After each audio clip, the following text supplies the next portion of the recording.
ეთერშია არა ალკოჰოლური სასმელების ექსპორტის სავალდებულო მარკირებისგან გათავისუფლდა ამის შესახებ გადაწყვეტილება ფინანსთა მინისტრისა და არა ალკოჰოლური სასმელების მწარმოებელთა ასოციაციის წევრების შეხვედრის შემდეგ გახდა ცნობილი.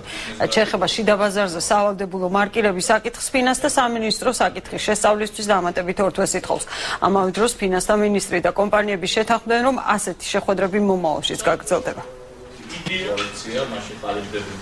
ფინანსთა მინისტრის ბრძანება გამოვიდა, რომლის თანახმადაც საექსპორტო პროდუქცია საერთოდ აღარ იქნება მარკირებული, რათა ამით არ გაუარესოთ მათ კონკურენტუნარიანობის მაჩვენებელი სხვა ქვეყნებში და დანარჩენ შემთხვევებისათვის კიდევ 2 თვე აიღო ფინანსთა სამინისტრომ საბოლოო გადაწყვეტილების მიღებამდე. რომ მარკირება რო შემოღებული იყო, ამას მოყოლოდა აუცილებლად ფასების გაძვირება, ეს იქნებოდა დამატებითი გადასახადი კომპანიისთვის.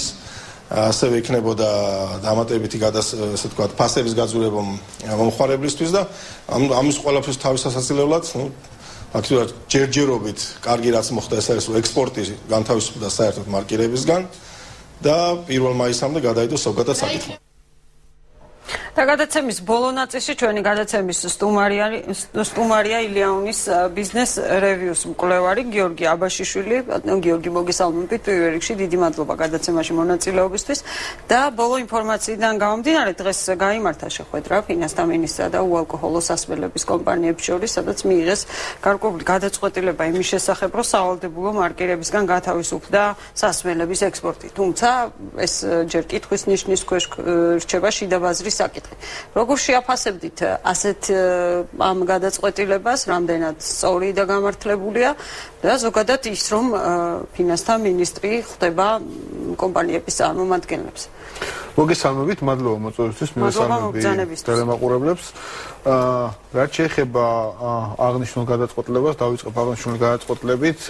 მე ამასთან დაკავშირებით ჯერ კიდევ გასული წლის ბოლოსაც არაერთხელ მისაუბრია და თავიდანვე მიმაჩნდა, რომ ეს გადაწყვეტილება არ იყო მაინც და მაინც სწორი, ის რომ დაქვემდებარებოდა მარკირებას.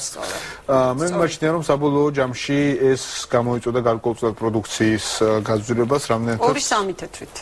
2-3 თეთრი საბოლოო ჯამში მე ვფიქრობ, როცა არის საუბარი ექსპორტზე, როცა არის საუბარი საექსპორტო პროდუქციაზე, საერთაშორისო ბაზრებზე არსებული მძაფრი კონკურენციის პირობებში 2-3 თეთრიც კი მნიშვნელოვანია, თუმცა საბოლოო ჯამში ზუსტი პასუხი ცალკეულ შემთხვევაში შეიძლება მეტის ყოფილიყო, ცალკეულ შემთხვევაში შეიძლება ნაკლები ყოფილიყო. ნებისმიერ შემთხვევაში ნებისმიერ ტიპის გადასახადი, ნებისმიერ ტიპის რეგულაცია მე ვთვლი რომ პროდუქციას აძვრებს, ყოველ შემთხვევაში ბიზნეს ხელს ნამდვილად არ უწყობს. აქედან გამომდინარე მე მგონია, რომ ძალიან კარგი გადაწყვეტილება იქნა მიღებული ფინანსთა სამინისტროს მხრიდან და იმედია, რომ შიდა ბაზრის ნაწილშიც მსგავსი ტიპის გადაწყვეტილება იქნება მიღებული. რაც შეეხება მომენტს, როდესაც იგივე სიუჟეტიდან ჩანს, რომ ფინანსთა მინისტრი ხვდება ბიზნეს კომპანიებს წარმომადგენლებს, ჩემთვის ეს არის ძალიან კარგი ნიშანი. ის რომ ფინანსთა სამინისტრო მე მგონია, რომ გარკვეულწილად იბრუნებს ფინანსთა სამინისტროს ფუნქციას, ანუ ფინანსთა სამინისტრო ხდება მართლაც ძლიერი ინსტიტუტი, რაც წინა შემთხვევაში მაინც და მაინც ასე არ იყო გასული წლების განმავლობაში და მეორე ის რომ ბიზნესთან საუბარს არ გაურბის არავინ და ბიზნესთან საუბარი ხდება არა შუამავლებით, არა ტელევიზიით, არა რაღაც ეს ბიზნესთან საუბარი გადაიზარდოს რაღაც ბიზნესთან მეგობრობას, ის რაზეც ხელისუფლება საუბრობს, რომ მიუღებელი. ბიზნესთან მეგობრობა ენგაგებით, რა გაგებითაც ხელისუფლება საუბრობს, რომ მიუღებელია, დიახ, მიუღებლად უნდა დარჩეს, მაგრამ იმ ნაწილში თუ ხელისუფლება ბიზნესთან იმეგობრებს კარგი გაგებით, ანუ იმ კუთხით, რომ ბიზნესის ეპარტნიორება და ის ხელს შეუწყობს ბიზნესს, ოღონდ არა ბაზრის ჩარევით, არა ვთქვათ, რაღაც რეგულაციების დაწესებით, არა ვთქვათ, ზეწოლით და ასე შემდეგ, არამედ ეს იქნება რეალური ტიპის პარტნიორობა, რომელიც მხოლოდ ხელშეწყობაზე იქნება გათვლილი და არ შეზღუდავს ერთ მხრივ თავისუფალ ბაზარს და მეორე მხრივ არ იქნება ჩართული ბიზნესის საქმიანობაში უშუალოდ. მე ვფიქრობ, რომ ეს არის საბოლოო ჯამში მნიშვნელოვანი. შეუძლია თუ არა პარტნიორობას ხელს ის ახალი ბიზნეს ომბუდსმენის ინსტიტუტი, რომელიც უნდა შეიქმნას, ჯერ არ ვიცით ზუსტად რა ფუნქციები ექნება დაახლოებით კვირაში.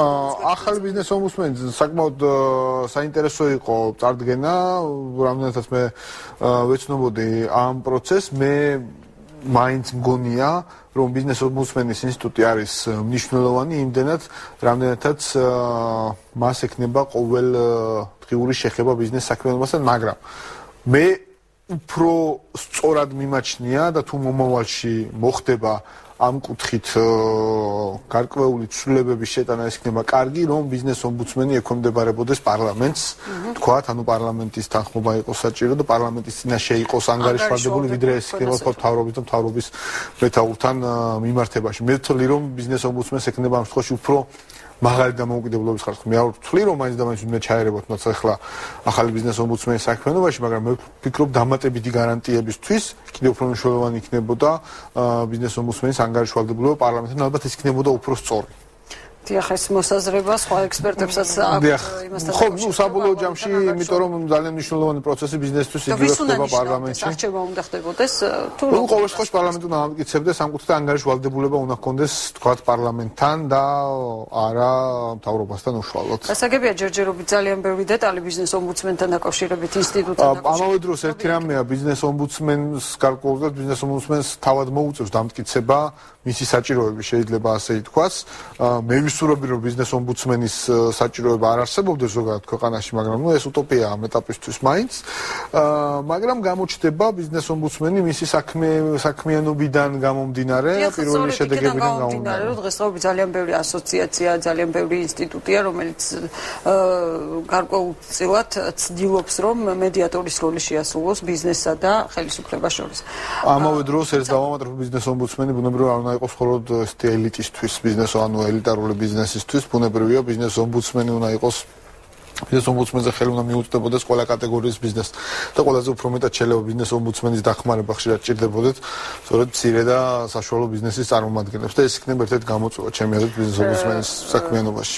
რა იქნება და როგორი სახით ჩამოყალიბდება ახალი ბიზნეს ომბუდსმენი ერქმევა საერთოდ ბიზნეს ომბუდსმენი თუ შეეცვლება სახელწოდება ამის შესახებ ჩვენ დაახლოებით ერთი კვირის ვადაში შევიტყობთ, რადგანაც განცხადება გაკეთდა ბიზნესმენებთან შეხვედრის დროს პრემიერ-მინისტრმა ისაუბრა იმის შესახებ, რომ ბიზნესმენის ახალი ინსტიტუტის შესახებ ასე ვთქვათ მოსაზრებებს მიიღებენ ჯერ ბიზნეს სექტორის წარმომადგენლების მხრიდან და ერთობლივად მიიღებენ გადაწყვეტილებას იმის შესახებ, თუ როგორი სახით უნდა ჩამოყალიბდეს ეს ინსტიტუტი. მოდით თუ გავაგრძელოთ თემა, თქვენ ძალიან ბევრჯერ ახსენეთ სიტყვა ბიზნესის პრინციპში შეიძლება ესე პირდაპირ არ გიხსენებიათ, მაგრამ რეგულაციები, ბიზნესის უფლებები და ასე შემდეგ, რამდენადაც ჩემთვის სობილია თქვენ ხართ დავების საბჭოში ჩართული პირი, დავების საბჭომ განახლდა და იქ მოხდა ორი არასამთავრობო ორგანიზაციის წარმომადგენლის ჩართვა იმისათვის, რომ პროცესი იყოს უფრო მეტად გამჭვირვალე.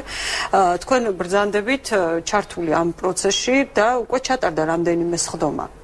დიახ, ეს არის ფინანსის სამინისტროს დიახ დავების განხილვის საბჭო, სადაც საშუალება მოგოცა ჩართულიყავით არასამთავრობო ორგანიზაციების წარმომადგენლებიც, მე და ბატონი კახკოხრეძე ვართ ჩართულები ამ შემთხვევაში არასამთავრობო სექტორის მხრიდან, თუმცა ეს არის როტაციის პრინციპით, 6 თვეში ერთხელ შეიცვლებიან წარმომადგენლები, შევიცვლებით ამ შემთხვევაში ჩვენს და ეს არის ძალიან კარგი პროცესი, რადგან საშუალება მიეცემა არასამთავრობო სექტორის ფართო სპექტრს იყოს ჩართული დავების განხილვის საბჭოში. მე გონია რომ არასამთავრობო ორგანიზაციების ჩართულობა ზოგადად დავების განხილვის საბჭოში იქნება უფრო მეტი გამჭვირვალეობის გარანტი და იქნება უფრო მეტი სანდოობის გარანტი. თქვენ როგორი შთაბეჭდილება გრჩებათ უკვე ესრებით სხდომებს? პირველი შთაბეჭდილება ჩემი ამ ყველა ამ საკითხთან მიმართებაში შეიცვალა მაშინ, როცა ფინანსის სამინისტრომ თავად შემოგთავაზა დავების განხილვის საბჭოში ჩართვა. ეს არ ყოფილა არასამთავრობო ორგანიზაციების ინიციატივა, ეს იყო ფინანსთა მინისტრის უშუალო მოწვევა, ასე ვთქვათ, ჩვენი დავების განხილვის საბჭოში, რაც მე მენიშნა როგორც ძალიან კარგი პარტნიორობის გზა, ანუ ღია ფინანსთა სამინისტრო რომ არის ღია თქვათ ითანამშრომლოს არასამთავრობო ორგანიზაციებთან და ეს უკვე არის ძალიან დადებითი, იმიტომ რომ ჩვენ ყველა პროცესს ვესწრებით და არა თუ ვესწრებით უბრალოდ პროცესს და ვაკვირდებით მომენტს, არამედ ვართ ჩართული გადაწყვეტილების ჩვენ ვართ ჩართული გადაწყვეტილების მიღების პროცესში თუ გაქვთ ხმა.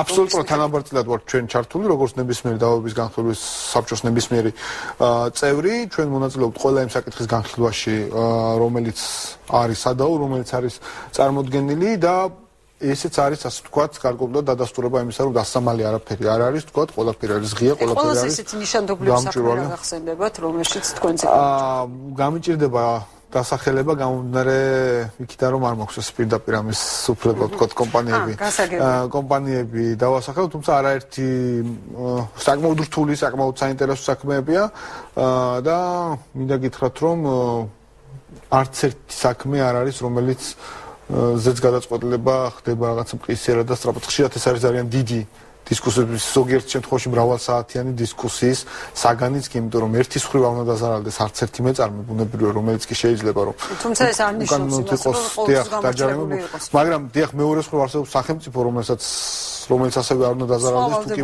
მართლაც და მეწარმე არაკეთილ სინდისიერად იქცეოდეს. ეს არის საკმაოდ რთული არჩევანი ძალიან ბევრ შემთხვევაში, მაგრამ თავარი არის ის, რომ იყოს მაქსიმალურად დაცული ობიექტურობა და ყველა არის მონდომებული ამაზე და ყველა არის აქცენტირებული მაქსიმალურად ამაზე. მე ვფიქრობ, რომ საბოლოო ჯამში დავების განხილვის საბჭო რეალურად უფრო გაიძლიერებს მის ფუნქციას, ამავე დროს დავების განხილვის საბჭოს მოქმედებს პრეცედენტული სამართლის პრინციპიდან გამომდინარე, ანუ იქ თუ ერთი გადაწყვეტილება იქნება მიღებული გარკვეულ საქმეზე, ნიშნავს, რომ ყველა მსგავსი ტიპის დავაზე ანალოგიური გადაწყვეტილება იქნება მიღებული, რაც ძალიან კარგია.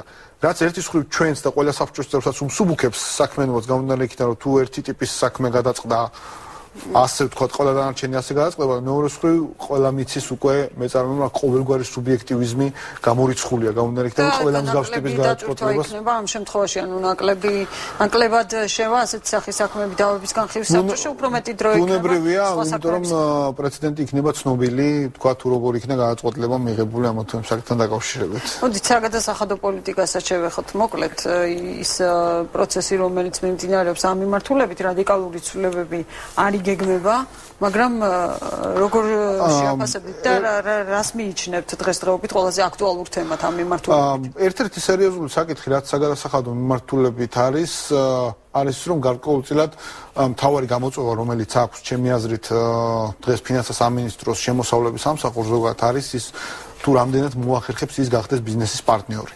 ჩემი აზრით რამდენად მოახერხებს, როგორ ფიქრობთ? ჩემი აზრით მთელი მცდელობები ეხლა რაც ხდება არის სწორედ გათვლილი ამაზე. იგივე გარკვეულწილად ლიბერალიზაცია ჯარიმების, იგივე დავების განხილვის საბჭოს საკმაოდ ეფექტური საქმიანობა არის გათვლილი იმაზე, რომ ბიზნესმა ამ შემთხვევაში დაინახოს შემოსავლების სამსახური არა როგორც ჩასაფრებულის პოზიციიდან, არამედ როგორც პარტნიორობის პოზიციიდან. წინა ხელისუფლება ამაზე აუნდა, სხვათა შორის რამოდენიმე სტატია მაქვს ამ თემაზე გამოქვეყნებული ზუსტად, მაგრამ წინა ხელისუფლებამ სამწუხაროდ ბოლომდე ვერ შეძლო ის რომ ბიზნეს დაენახა ის როგორც პარტნიორი. მაგრამ აქ არის გარკვეული რისკი, როცა ბიზნესი შენ ხედავს პარტნიორს. ბიზნესმა უნდა ჩაქცევას, რომ შენ ხარ სუსტი პარტნიორი და არ უნდა ისარგებლოს ამით და ბუნებრივია ამით სტიმული არ უნდა მიეცეს, თქვათ, გადასახადების დამალვას ან ასე შემდეგ.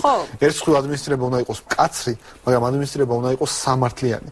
ადმინისტრება უნდა იყოს ისეთი, რომ ყველა ვინც ამ ჯარიმას მიიღებს, მართლაც და დარწმუნებული იყოს, თქვათ, იმაში რომ მას გარკვეული დარღვევა აქვს და არა ის რომ ვიღაცა მას ჩაუსაფრდა, მოახდინა პროვოცირება თუნდაც დანაშაულის და შემდგომ თქვათ ის დააჯარიმა. ამიტომ თავარი ნაწილი ჩემი აზრით ამ შემთხვევაში საგადასახადო პოლიტიკის თავარი ნაწილი ამ შემთხვევაში იქნება ბიზნესის და შემოსავლების სამსახურის პარტნიორული ურთიერთობა, რომელიც ბუნებრივია აბსოლუტურად ეფუძნებოდეს ესეთ სამართლებრივ ნორმებს ყველას. საკმაოდ საინტერესოა, რამდენად შედგება ეს პარტნიორული ურთიერთობა, ალბათ ჯერ კიდევ ჩანახსახის მდგომარეობაში. ამას დრო ჭირდება, ეს არ მოდის ერთ თვეში, არც 6 თვეში, ალბათ არც ერთ წელიწადში, მაგრამ ყოველ შემთხვევაში ამას ჭირდება დაწყება, თუ ეს საქმე არ დაიწყო, ბუნებრივია ვერასოდეს ვერ მივალთ ჩვენ თქვა აი ამ საქმის ბოლომდე. ამიტომ მე ვფიქრობ, რომ ეს დაწყებულია, უბრალოდ უნდა იქნას შენარჩუნებული ტემპი. ერთ მხრივ უნდა იქნას შენარჩუნებული კაცრი ადმინისტრება აუცილებლად, მაგრამ მეორე მხრივ ყველა გზა უნდა გამოინახოს იმისთვის,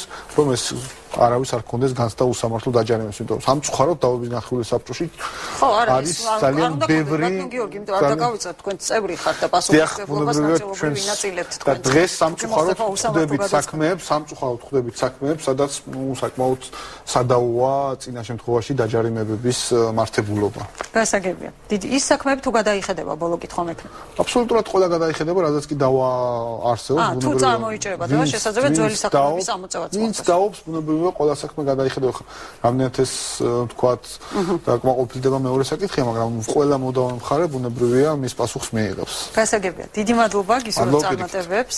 მადლობა გადაცემაში მონაწილეობისთვის. დღეს გადაცემა ბიზნესის დრო დასრულებულია. მე ხვალამდე გემშვიდობებით.